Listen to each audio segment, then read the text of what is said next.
In the last 2 weeks, I've been giving you updates on what has been happening in my country, Russia. In this video, I'd like to share my personal story. What has been happening with me, how I am being affected by this whole mess, what I'm seeing around me, and why Russian men are very ashamed of their tulips on this day, 7th of March. And yes, that is very important, and that's an indicator of what's going on in our society.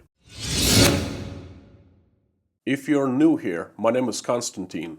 I was born and raised in Russia. I am Christian, a father of 5 wonderful kids, a husband to a beautiful lady, and a son to great parents. I am also an executive at a large Russian construction company and the host of Inside Russia YouTube channel. I created Inside Russia a couple years ago with a goal to share truth about my large, great, mysterious, and mostly misunderstood country, about its traditions, its people, everything about Russia.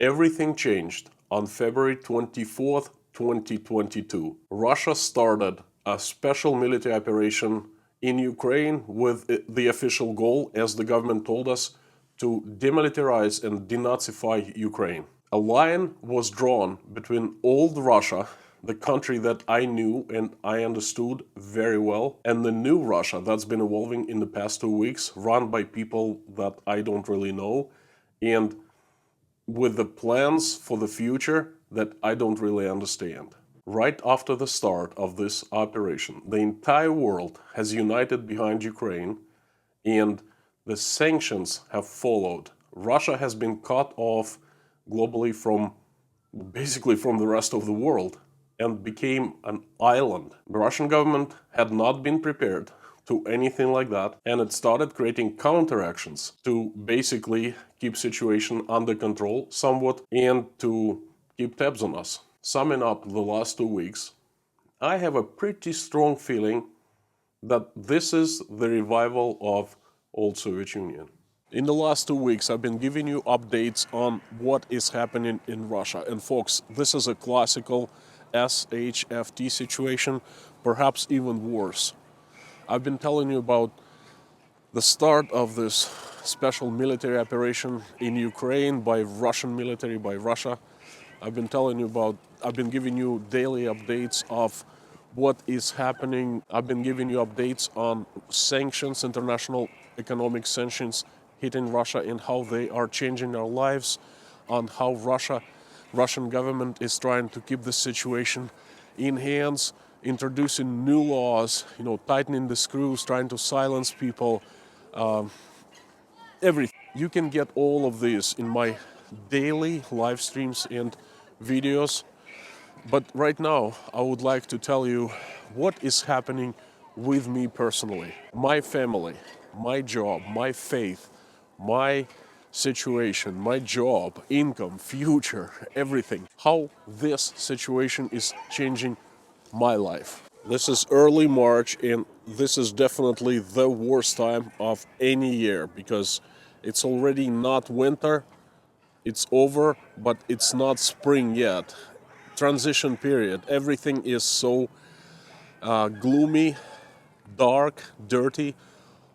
The snow that has accumulated over winter is melting, revealing, dirt and dog shit. In my books, this is undoubtedly the worst time of any year. And this is pretty much how I am feeling right now. Pretty sad, bad, depressed, angry at the same time. All these feelings, it's like there is a vessel inside of me, and it was being filled with bad emotions, bad feelings, anger, frustration, fear, sadness, incredible sorrow, and that vessel is finally full. The minute I heard the news, I immediately knew it's not good, because I know Ukraine, I know Ukrainian people, I've been to Ukraine many times, I have friends there, and there are bad people in Ukraine, there's no doubt, but most are great folks, just like us in Russia, speaking same language, having same cultural values, This is insane. So the minute I heard that they were being bombed, I just hate when innocent people get hurt and killed. This is incredibly bad. Incredibly bad. I knew that these actions would cause a huge reaction, and reaction did not wait to follow. The West hit Russia with sanctions so hard that even a few days after, just 12 days, we have already felt this incredible, sad, and destroying effect on Russian economy. And Russians are caught in the middle of two fires, because one fire is coming from the West, trying to destroy Russian economy, and another fire comes from own government, trying to tighten the screws and keep order in the country.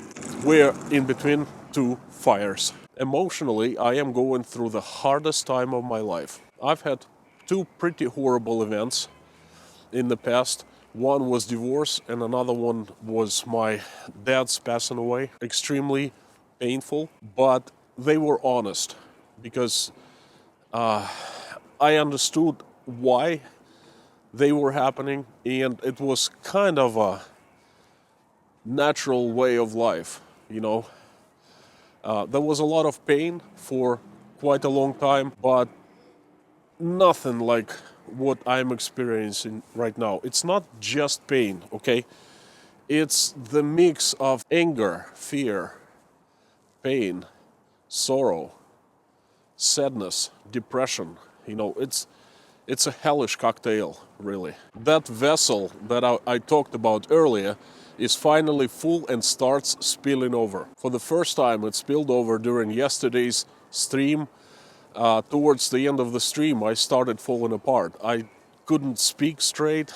I was too emotional. I didn't know what to talk about next, and it was pretty bad, and I apologize for that. I promise that I will stay stronger. My life is being affected by this whole situation in three major areas. First is emotions, second is well-being, and the third is future. I've been talking about my emotions and feelings, and I'll repeat, most difficult, most strangest 2 weeks of my life. And I realize this is only beginning, and it's not just me. There are so many people feeling exactly the same way. They don't even have to say these things. It is very visible of how they walk, their demeanor, how they look, how they express their facial expressions, things like that. You don't even have to speak to people to understand that something terrible is going on in the country. I am blessed to have support of online community, you, and I thank you very much for coming to the streams. Last stream was around 1,500 people, which is incredible. Thank you for commenting. Thank you for supporting me. Thank you for sending prayers and praying with me in the streams. Please keep on coming back and doing that. I really, really appreciate that. And that's a huge, huge support that you're showing it to me. I'm also blessed to have support of my family, my wife, my children. Incredible. Even though me and Natasha, my wife, we're trying to guard our kids against this information. The girls are old enough to understand what's going on, to know, to read the news. And Michael, he doesn't know what's going on, but he feels everything. He started acting really strange. He sometimes cries when we talk about things. He understands something not right going on, and it starts affecting him as well. This area of my life has been affected a great deal. It's not getting any better.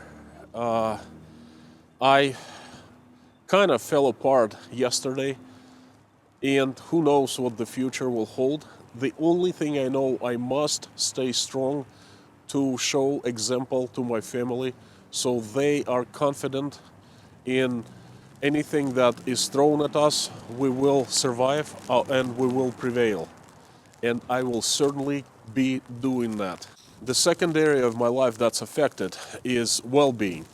Well, you can call it income, you can call it comfort, money, well-being in general. You gotta understand that Russian economy has been destroyed during these 2 weeks. The Russian government was caught absolutely unprepared, and there is a sense of panic in some mass media from words coming from some bureaucrats, government officials and so forth. They offer measures that are laughable, and I think it's because they cannot offer anything else. A few officials have stated that nothing like this had been expected before, okay? So they caught unprepared, and my future, financial future, is in limbo because our industry is imploding. In other words, so many companies have left Russia and stopped offering services that influence our, workflow, finances, bank operations, money transfers, bank credits, software. Microsoft has left, AutoCAD, Autodesk has left, Siemens NX has left Russia. And this software, basically we work with this software. We don't know what to do without this software here in Russia. There is no replacement, there is no substitute, okay? We just don't know what's going on. We keep calling our customers, but they put everything on pause because they don't know how we're gonna work, how they gonna work. They don't know where they're gonna get money for constructing energy facilities. I remind you that I'm in business of constructing energy power stations, basically. We're not sure if any power stations will be being built in the near future in Russia. And, we have so many people in our company that we must pay salary to. And if we don't have any job, then we cannot pay employees. Therefore, they have to be laid off. I understand that. And it's not just us. It's a lot of our competitors and our clients. And basically, our industry is in chaos right now and in panic. There's a good chance that in the future I will not have a job, not because I've done something bad or wrong, but because simply my company will not be in business, and my industry is going to be no more. I've been also doing YouTube as a hobby. In the last 9 months, I've been receiving small income from it. Nothing major, just a couple $100 or so every month, and that's gone. Obviously, that's not my main income, and I never count on YouTube money. It's just a pleasant pocket change, That's gone because PayPal cut off services, and YouTube is about to demonetize Russian YouTubers. I promise you that I will continue going live and making videos to keep you informed of what's happening in Russia. I never started YouTube for money. I never started to replace my income. I started as a hobby, and I made a promise to keep people informed. And I am keeping and will keep my promise, even if I don't make a penny out of this. I just need YouTube and internet in Russia to work. That's it. Our comfort has been shaken. Well, obviously, so many companies have announced that they live in Russia. For the reason that I understand, it means that we won't be able to buy or drive or service German, American, Japanese cars anymore. And the only cars we have access to is Chinese and some couple North Korean brands.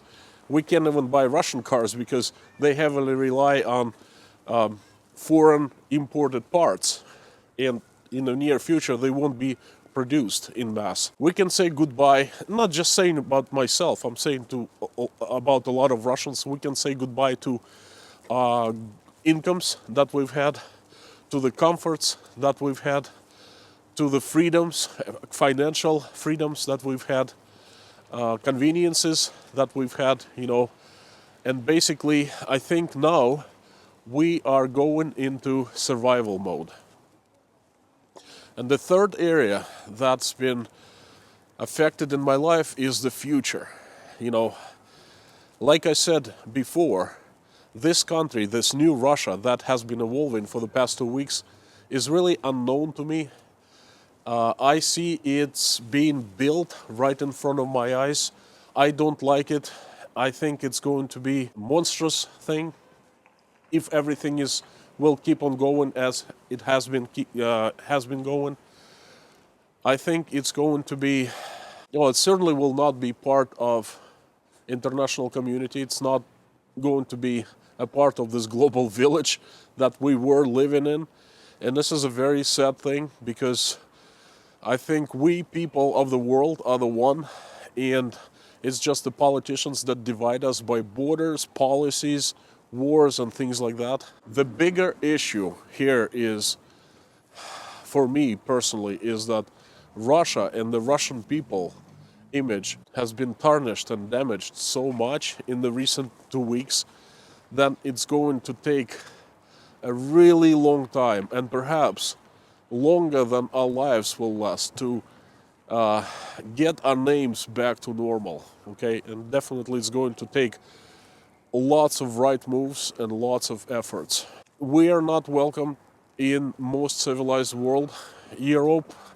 European countries have closed borders for us, have closed airspace for our planes. They don't want us to come. They don't want to do anything with us anymore. They don't want our money. They don't want to provide services to us. A lot of international sports organizations have banned us, our athletes, from competing into different, events such as the Olympics, World Championships, etc. And this is really sad. I have heard of cases Russians are not served food in restaurants in Prague and Czech Republic. And I think this is just the beginning. And this is a reaction to certain actions that my country has been doing. This is pretty bad because I don't want to live on an isolated island. I want to live on planet Earth. I want my family, my kids, myself to travel, to see places, perhaps to live in different places, and to do as I wish. Now I'm forced to, and that's just not about me, it's about all Russians, okay? We deserve so much better. Overall, there are so many good people here, and we are going and we're falling into oblivion very fast, and it's pretty sad. My future and the future of my family is going to be affected. I don't know what I'm going to be doing for living, or I don't know whether I will be forced to live somewhere. All in all, it's pretty bad. Guys and girls, 3 weeks ago, everything was fine. We had plans, we had future, we had hopes, and 3 weeks later, everything's changed. This is insane how fast things change. So, to sum up, my life has been affected greatly, emotionally. My well-being and the future of myself and my family is uncertain. Please pray for us. I hope things will work out. I hope that military operation in Ukraine will stop soon. People will stop dying, and the politician will negotiate and come up to a peaceful solution, and everything will at least stabilize and normalize. I can't even dream of going back to normal. I know it's impossible now for a very long time, and it's a shame. And at the very end, I'm going to tell you why Russian men are ashamed of their tulips. And this is very important here. You see, tomorrow is March of 8th. In Russia, it's universally known as Women's Day. Women, all women, regardless of who they are, what they do, are celebrated here. Men buy them presents, flowers. Flowers is a must. And basically it's a day off. We are having a long weekend. And it's a celebration. Like I said, the flowers are a must. And usually Russian men spend a lot and proudly for flowers for their women. mothers, girlfriends, wives, daughters, it doesn't matter. Lots of flowers always. This is the 7th of March, and a lot of guys buy flowers in advance, one day in advance, because tomorrow will be busy. And this morning, I was walking by a flower shop, and I saw 3 men, instead of roses, buying tulips. And the price for tulips have gone up, I would say 4 times. And they cost, small tiny tulips cost as much as large best roses cost a few weeks ago. And I see men with no confidence, with fear, buying small bouquets of 5 or 7 tiny tulips instead of huge bouquets of roses for their women. And I see shame in their eyes, in the way they handle themselves. They try to hide these small bouquets. I've never seen anything like that before, okay? Usually, it's pride, it's joy, it's celebration. Today, it's trying to get away with the least damage, financial damage possible, and being ashamed about it. This is a huge indicator that something is already wrong in Russia. Thank you very much, and I will see you next time.